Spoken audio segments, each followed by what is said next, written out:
in the beginning, he's, taking this drug and he finished his book overnight. And then there's this whole like crime arc to it. It's fun. But in the end, it's like, I don't have to take it anymore. I've sort of like, I've learned, I've learned the way. Sure. The drug helped find the way, but it gets to a place where you don't need as much of it. Well, thank you for tuning in. This is a new thing we're going to experiment with. My friend William Robertson is joining me. Thank you for being part of this experiment. Absolutely. I want to give a brief intro to our friendship and who you are, and sort of where this came from. But to set the table for people, this is not going to be a typical interview sort of scenario. What I'm trying to experiment with here is to capture something that I have valued in your friendship for a couple of decades now.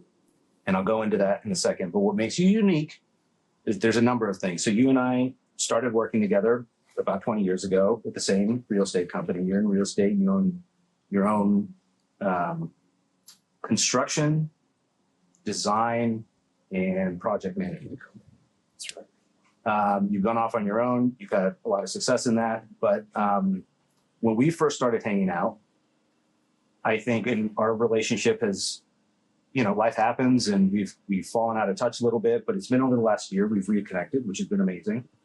And I wanted to capture part of our conversations. Our conversations have entailed a lot of thought-provoking ideas and actions that in large part came from you about what's moving us forward, what's inspiring us. I always came to the conversations with less energy than I left. Because there were a lot of ideas, a lot of things you and I both religiously take notes when we're hanging out. Yep. This includes late into the night while we're having a few beers. It also means breakfast as well and everything in between. Friday afternoon. But I want to set the table for two certain fronts to give a perspective of what I think in part makes you unique. One, and you'll have to correct me if I'm wrong, but you graduated, we both went to Cornell. You're a little ahead of me. Yep. But you got on your bicycle and rode all the way to Los Angeles from, was it? Massachusetts. From Massachusetts. Yeah. West Falmouth, Massachusetts. Which is what, 2,500 miles, 3,000 miles? Yeah, I mean, it's 25 as the crow flies, but I believe it was like 3,100 just on the roads, yeah. And you slept on the side of the road. Yep. In little motels. Yep. And some busted tires, I'm sure. Lots of fun. Yeah.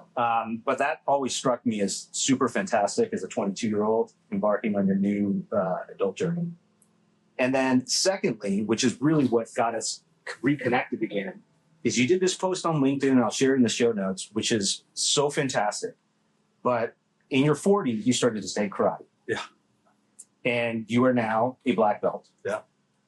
You've traveled to Japan for research and inspiration. Is that fair to say? Yeah. Additional testing. Yeah.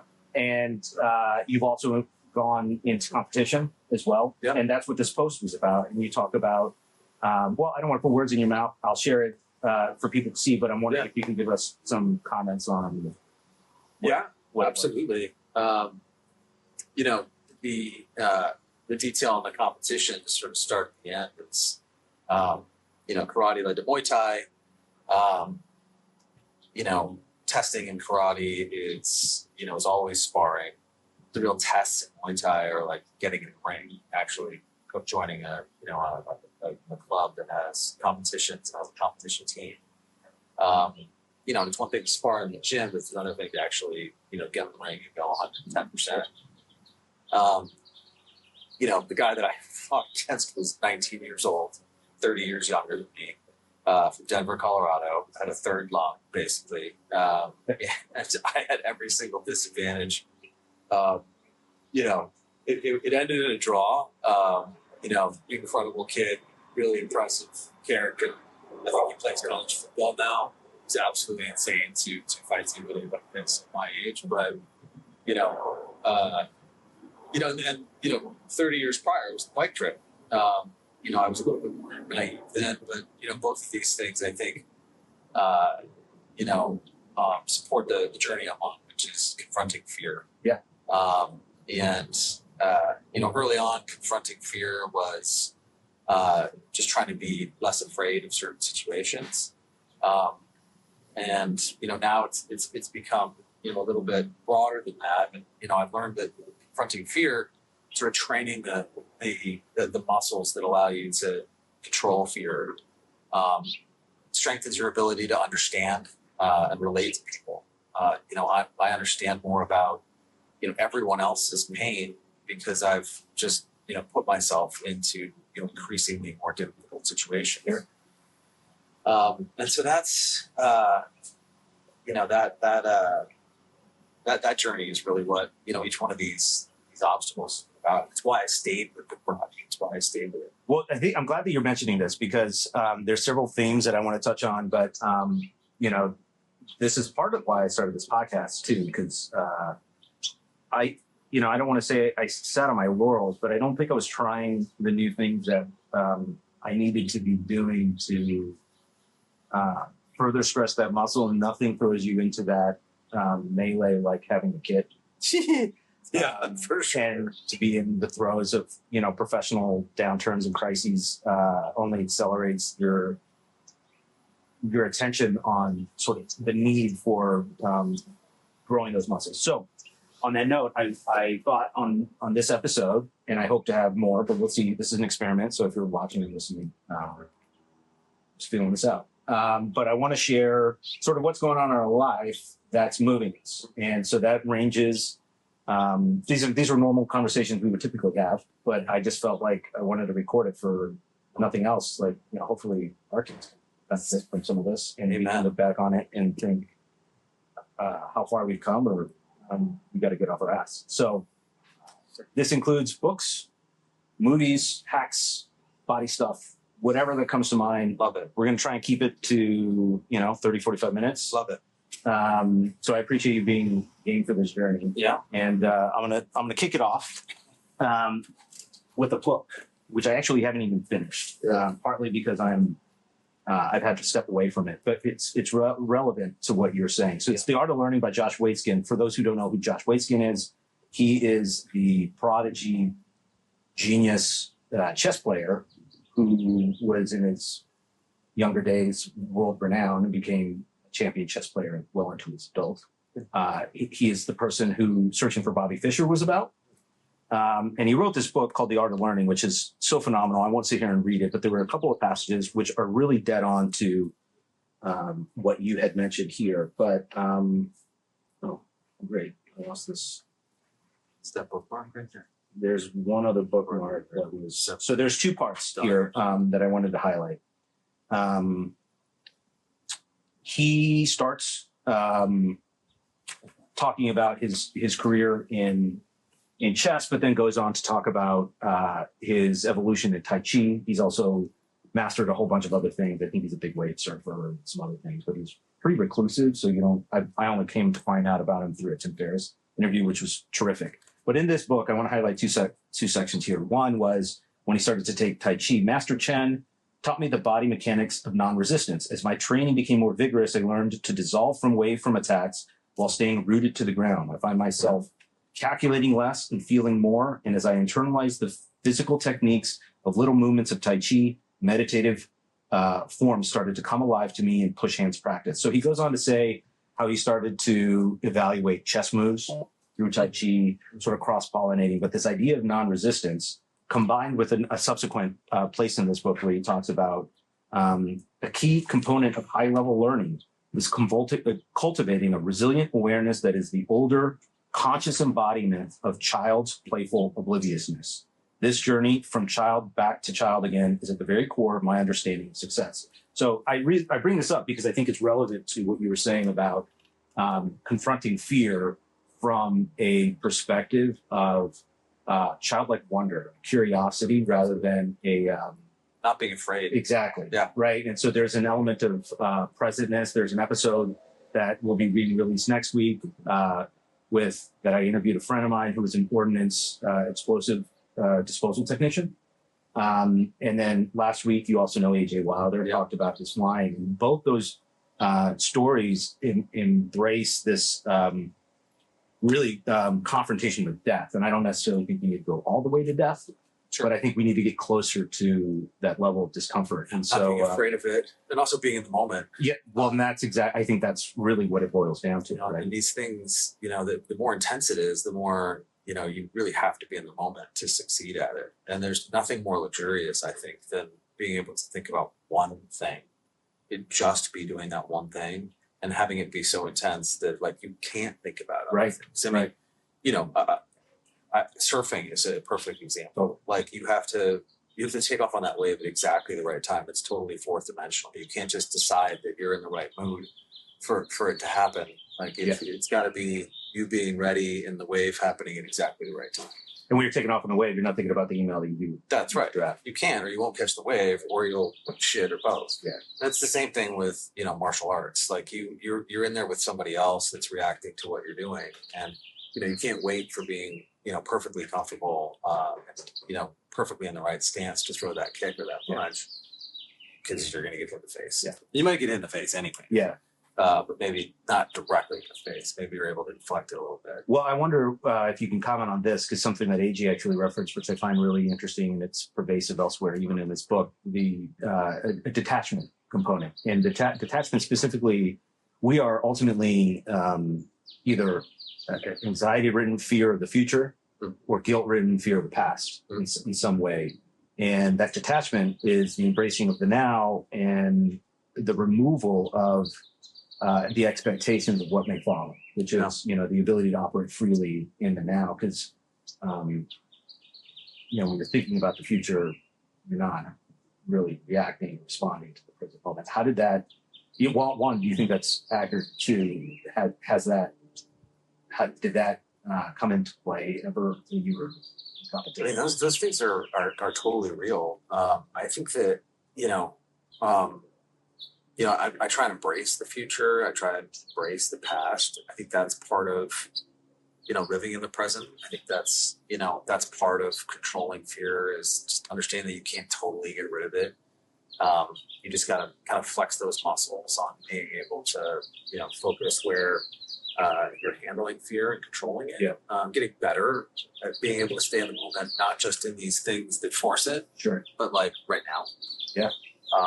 And so I think that, that's one of the keys to it, is that it ultimately enables you to build these muscles. So you don't have to be in the ring. You don't have to be on a surfboard. You understand that singularity, that ability to be in the moment. And I think it actually makes for, if you're in that moment, you're finding yourself in more moments, you're having better conversations, you're understanding people better, because you're not waiting for your turn to talk. You're able to sit still and just be quiet. You're able to obviously listen better. And it just makes for just better, broader understanding. I think it makes for better business too. Yeah.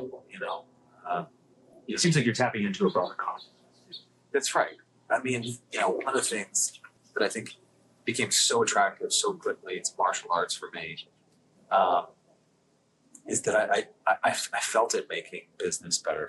I felt myself being, less afraid of, uncomfortable situations in business, less afraid of, waiting for a contract to be signed, less afraid of what, someone might have disagreed with me about in a certain conversation, less afraid of my designs or my ideas being questioned. Yeah. So, I got attracted. I got addicted to the drug of like controlling fear because it expanded my ability to empathize. Yeah. And for people to empathize with me, I was able to more comfortably be vulnerable, not be so defensive, because, I was very confident that I wasn't going to get hurt. Yeah. I was very confident in those conversations, to put it simply, that I wasn't going to get kicked in the head. And I'm pretty comfortable with people throwing kicks at my head. Yeah. So when it's not happening, I'm super peaceful. Right. Well, if your physical presence is more protected and you're more comfortable with being able to parry blows, seems like, it's always interesting to me that your emotional, I in many respects, I feel like I can go for long distances. I can lift a lot of weights. I can push through that pain, but emotional pain somehow it's invisible. Yeah. It's at times insurmountable for people, myself included. So that's really part of the process of sort of learning to talk about this. But that was mine. I want to alternate here. What's working? We're going to go through a few here, but Yeah. What's working on your side right now? Yeah, I mean, great question. Still training. I'm doing a lot more kind of endurance and cardio training. Trying to do this Spartan race and a couple of something to have a goal for. Sure. The Spartan races are fun and challenging and silly, and you're elbowing, army crawling your way through the mud. So that would be a good time with a bunch of people. When is that? That's in May. So, like 5 weeks from now. But you do CrossFit 4 or 5 times a week. Yeah. So I actually like rich. No. I think it's it's always the road work. I mean, I don't like, people don't put enough value in running. Yeah. And I don't love running. No one is. They're saying that they're lying. Right. Exactly right. But I discovered Hoka's there you go. A couple years ago, and now I'm on my 4th pair. Sure. And I mean, maybe I'm losing some efficiency by running on marshmallows, right. But you know what? It does keep me getting back on the road. That's the key, right? I'm never going to get back to a 5-minute mile, but I don't care. My feet are comfortable. Well, I hate running, but nothing feels like nothing has the feeling of having finished the run. Oh my God. That's really nice. It's so efficient. It's so efficient at getting your entire body, your cardiovascular system pumping. I mean, think more clearly. Yeah. So, what else is working? I'm constantly trying to become more physically flexible. Yeah. It's probably the hardest. You once told me that you were only as strong as you are flexible. Yeah. I mean, I think I say those words to myself literally, every day. And I'm not naturally good at it physically. And, I've gotten way better at it, but I'm not naturally good at it, from a leadership perspective. Interesting. I've practiced it enough now where I think that, just like my ability to fight, I'm significantly better than I once was. Sure. But I do have a tendency to just want it to be my way, and it is my company. I did start it. Sometimes you're like, maybe they're I'm just going to do it my way. How do you combat that now? Well, I have employees that I've hired, and I literally teach them all to, disagree with me. And I also have hired people that are smarter than me. And so after they've, heard me out and let me, spool out on my tantrums, they, they'll jump in and they'll be like, all right, well, that was nice. Maybe we should consider some of these other ideas that have a little bit more flexibility built into them. So, yeah, probably the smartest thing I've ever done is just hire really smart people. Well, I'll take a shift here, just because you were talking about body endurance and increasing that flexibility. So I have I started. There's a couple different fronts. It is all related to health that I sort of want to just, for 2 reasons, share this. One, because I think it's an interesting process, and to the extent that it's helpful for anybody else, I would hope that it could be, and want to share that. But 2, like I told you, I sort of want to be accountable. So despite the fact that I've got a little momentum here, I sort of want to hold my feet to the fire. So my son came in October of 2022. Preceding that and following it, nesting was for real. We had just moved in August, and 2022, it's hard to put yourself back there, but it was still, we weren't in the clear yet, and it was just an odd time. So my activity became lower. We had family come in, and it's Christmas and Thanksgiving and New Year. All that to say, I just became a lot more dormant. And my weight went up a little bit, but it wasn't overwhelmingly noticeable for me. Didn't really get on the scale, to be honest, but from a physical perspective. But what ended up happening was my inflammation started to get up. I started to have little aches in my knees. I just couldn't rebound when I started getting back, in the workout mix, which, I work out 5 days a week, give or take. Some weeks it's 4, some weeks it's 6. Some weeks it's 3, but, I sort of make up for it. So I've always had a good system, and I tended to regulate it. I indulged too much, but all that to say, what ended up happening was I've since discovered, which subcutaneous then visceral fat. The visceral fat is where things start to get kicked in, where things start to go haywire, and that's why nothing was working. I came from South Texas, really never measured or monitored nutrition. It's unfortunate that it was in my late 30s, early 40s that I started to understand really what nutrition is. Big thanks to my wife for really helping me to understand that. Limiting the processed foods, sugars. I was incrementally getting there, but that really sort of accelerated it. I'll bring this plane in closer to landing, but there's multi-phases here. So I decided to start taking matters into my own hands. I went to a doctor and tried some concierge medicine and also went to some trainers. And I just got so many disparate pieces of advice. At one point, GLP came up and was just like, I got really aggravated because that's not a solution that I was willing to accept for myself. What's GLP? Ozempic type. Okay. So that topic. Sorry. Yeah. And so I said, I'm just going to start. You can only manage what you can measure. And so I just started breaking everything down. When I do want to talk a little bit about AI, but AI comes here. So I started to take photos of my food to get the macros. I bought a scale, started measuring everything. It started to become a little bit of a cycle. My intention wasn't to be the cycle across the board. I also started I joined this program that gets quarterly biomarkers, blood tests. So you can sort of incrementally see it. There's a clinician that talks to you afterward talking about your biomarkers. A lot of that stuff was overwhelming. It still sort of is, but each time I'm understanding a little bit more about homocysteine and ApoB and A1C and LDL, HDL. Like, these things, but when you start to see it in actuality paired with what you might be doing, observing it, it started to really resonate a little bit more with me. And I was just determined to solve this myself. So on top of the two-pronged approach, is on top of the biomarking, which now they're measuring it on the scale a lot more consistently, because I want to get back to a stasis that I'm happy with, and I'm also concerned about longevity. Now with a 2-year-old and I'm an older dad, I want to be virile and healthy and flexible and strong and go for the long run. I don't want to miss it. When did you start?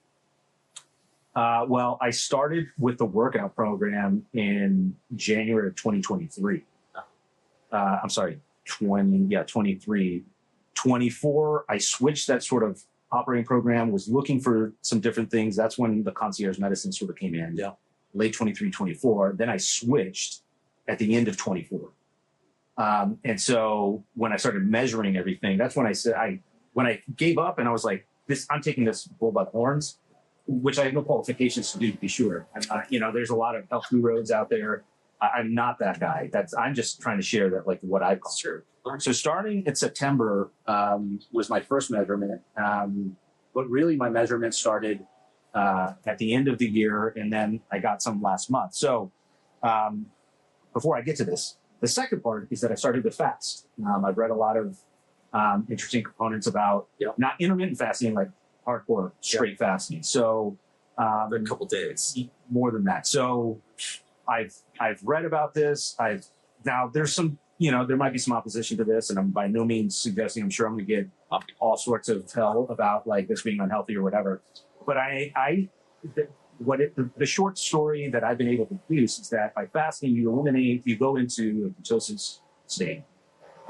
It eliminates all the glucose in your body, so you start processing the fat in your body as a source of energy.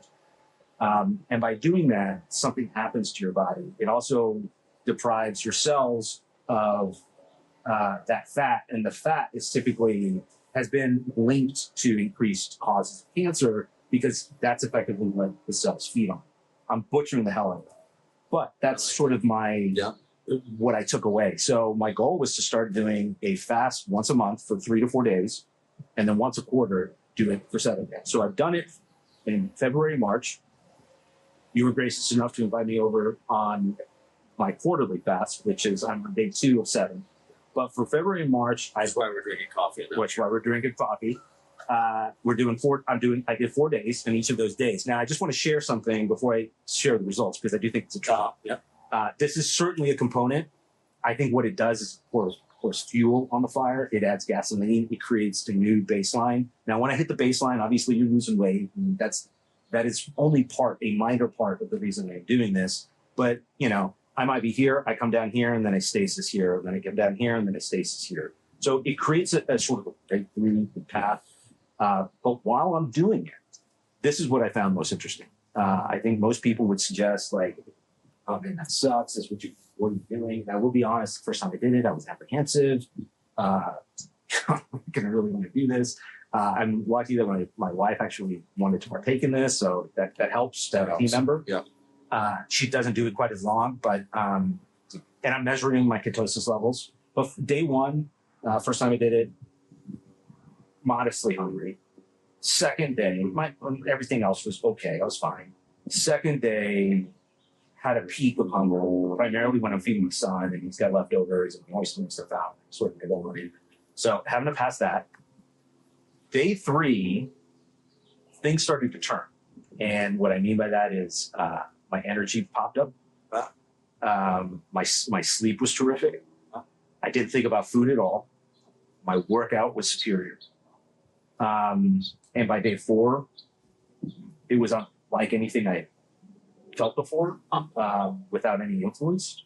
I was crystal clear. I was highly motivated. I snapped out of bed. I was highly energetic. And this is the ketosis state. And so once I got to, I started at 0.3, 0.4. You start to get into ketosis above 1.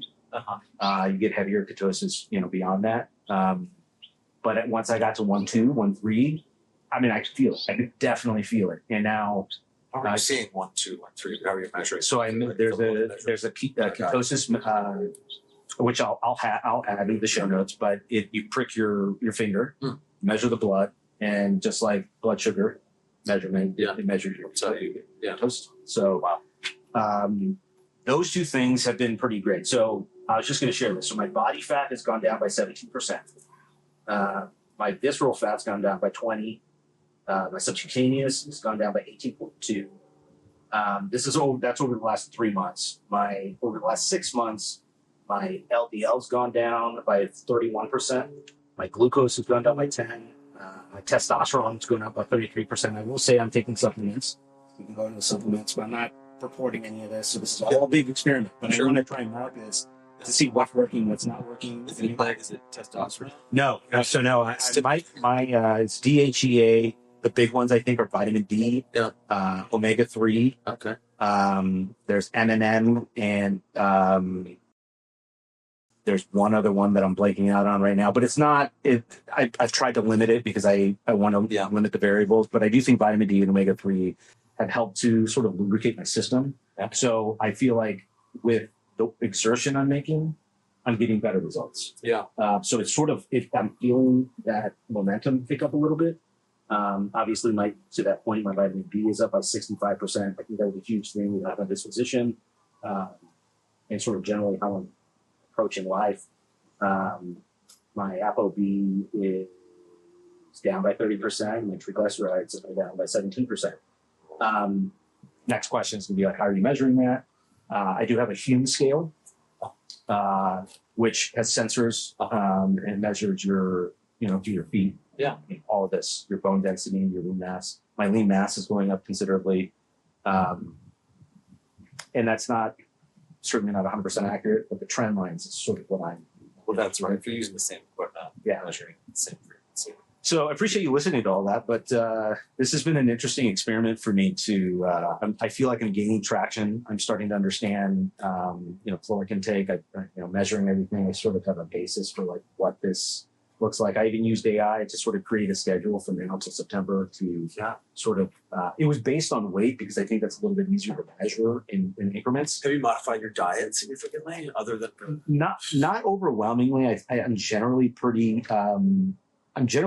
healthy, with the exception of alcohol. But my alcohol intake has dropped dramatically. I'm probably about 20% of what I used to drink. Sure. So I'm typically not drinking anything from, Sunday through Wednesday or Monday to Thursday, something like that. Yeah. I obviously break, but every week when I fast, I'm also not drinking for it. So I think that's huge. I also think that You know, I've been like microdosing psilocybin. Yeah. And I think that Happy that you're sharing that. that's the future. So tell me more about that. Well, I just think that like it has nowhere near the same negative side effects as alcohol or marijuana. And you know, not only do I feel like I'm, you know, more entertaining in a party setting than I am when I'm, you know, drinking or smoking marijuana. Yeah. But I feel like even in like other times where, you know, it's not a social situation, you just want to feel relaxed Sure. or, you know, clear, calm, you know, it's a much better path to that goal. You know, I'm much more comfortable, you know. I mean, we're talking like 200, 300 milligrams here of psilocybin, not like 3,500 like college. I'm not talking about like eyeballs, you know, floating sky here. But I think that that's the way to have a Wednesday afternoon with your 10 and 12-year-old daughters, you know, where, you know, you're still participating. Maybe you're even like, you know, reaching them at their level a little bit better. Well, do you feel like you can access, I mean, I hate to go back to this consciousness thing, but do you feel like we're... Access different states. And a little bit more connected? Absolutely. And you know what? Even when I was taking 3,400 milligrams in college, I still felt like it was like the best drug I'd ever had. You know, still felt like, you know, there were like levels of consciousness that I was able to kind of untap and hold on to. Yeah. You know, I mean, there were times where I would, you know, smoke marijuana and like paint. Sure. And think it was awesome. And then look at it the next day and it was terrible. Yeah. Or it was just C+ at best. Yeah. Same thing, like drawing something, some idea that I would have for, you know, designing a building. And it would just be, you know, be A+ when I was doing it the night before, and then just be like B- the next day. It's just like that, you know, that drug's not making you better. You know, and for that matter, like, you know, no drug's gonna make you better than really what you are on the inside. But like, I do feel like psilocybin has this, like, you know, ability to kind of open up the portal that is there. Yeah. You just have to be found and made big enough to see. Yeah. Well, it's interesting you mentioned that because, like, I mean, related to psilocybin, but like, as you can tell, consciousness has been on my mind quite a bit. But you know, you talk about connectivity and what is consciousness. But the analogy that I've come across, and I'm certainly not the author, so I can't claim it for sure, but and I don't know where I can cite it from. But fungus, if it's being attacked by a virus on one side of its forest, the other side of its forest starts to prepare. It has reactive quality. Same thing in sort of a tree forest, where there are defense mechanisms, and so they're not speaking to each other, but there's some consciousness there, and because there's some energy there that. And look, I think this goes back to what we talk about philosophy, but I think it's more interesting to me to find practical implementations of that philosophy rather than talking up here. I want to understand like what it means on a day-to-day basis. So on that consciousness theme, being connected to other people, and also your work. You're mentioning your artwork. Have you found other endeavors where you've been inspired, or that quality of work will be at a caliber that you're that will be on par with you? You mean as it relates to psilocybin? Yeah. You know, I haven't really experimented with it hard in that way, but I am able to, you know, like, you know, take notes, make sketches when I'm microdosing, or, you know, remember things from those times that they don't go from like A+ at the moment to like C+ when I read it the next day. Like it's still really cogent stuff. Sure. You know, I opened up the portal and it wasn't fake.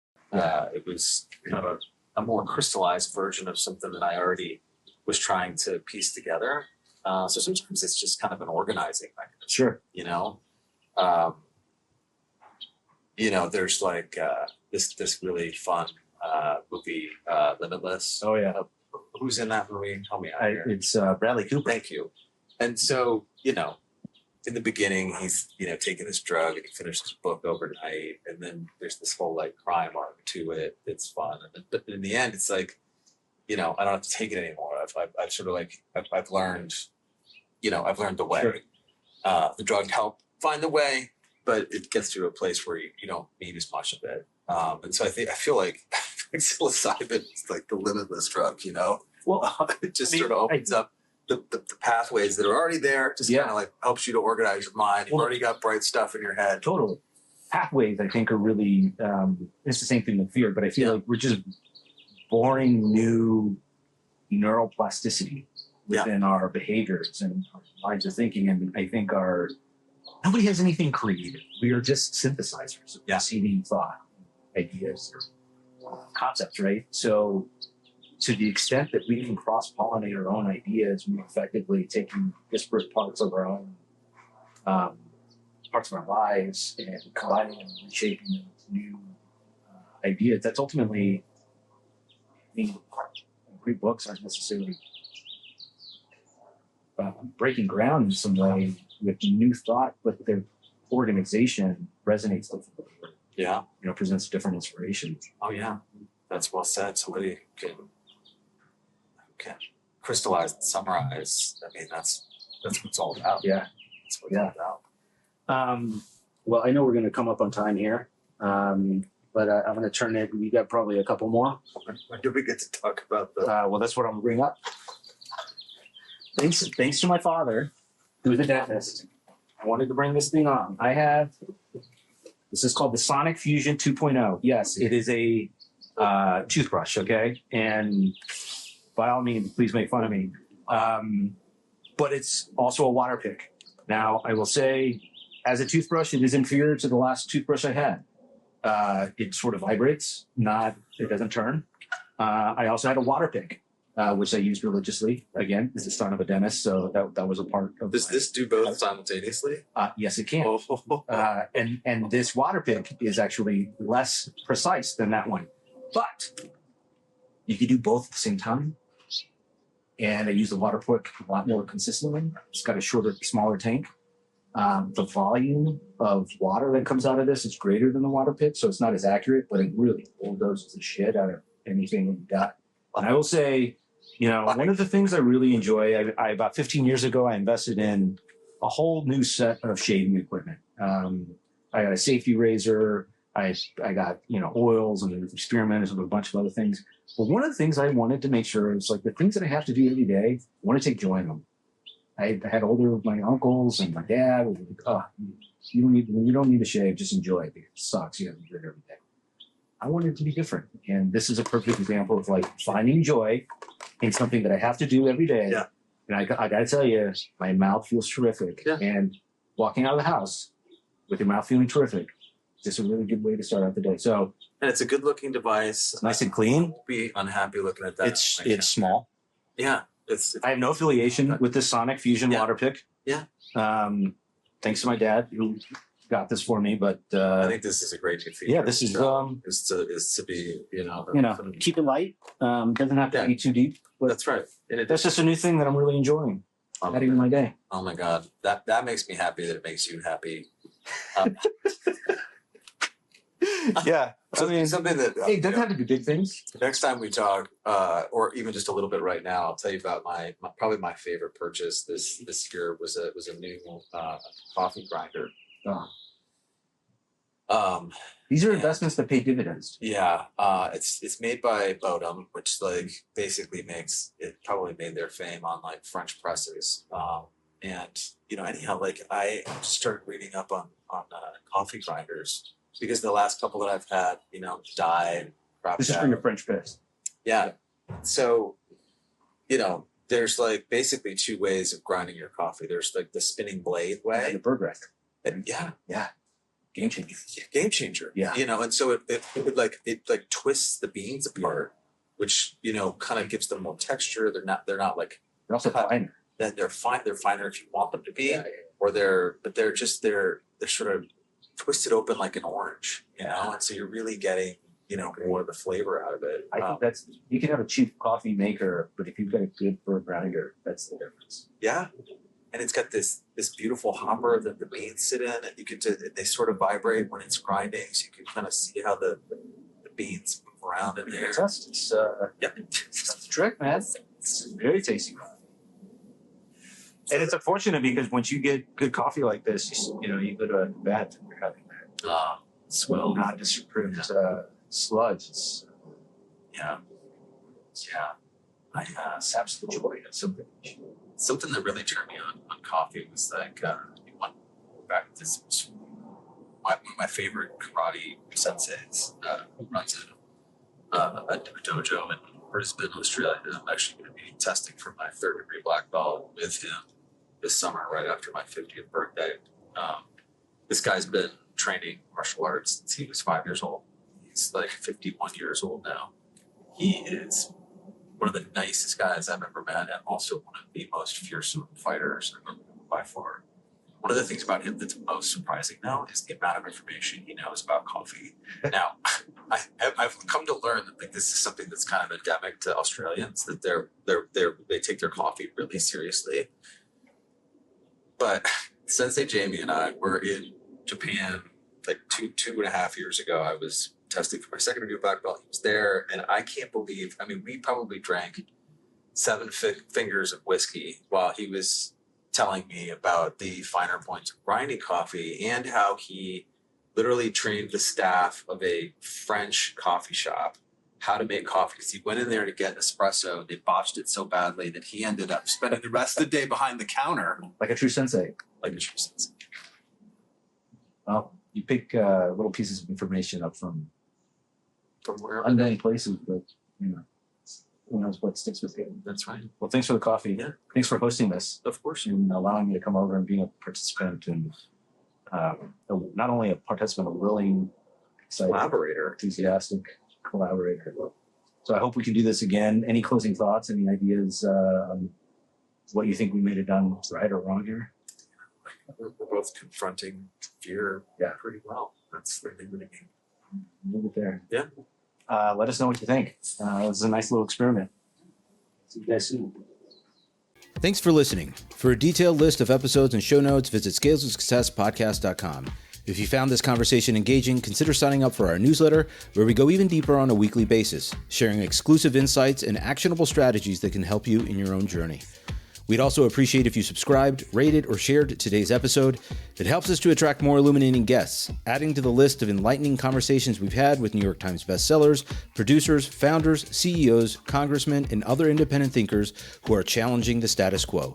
You can also follow us for updates, extra content, and more insights from our guests. We hope to have you back again next week for another episode of Scales of Success. Scales of Success is an Edge West Capital production.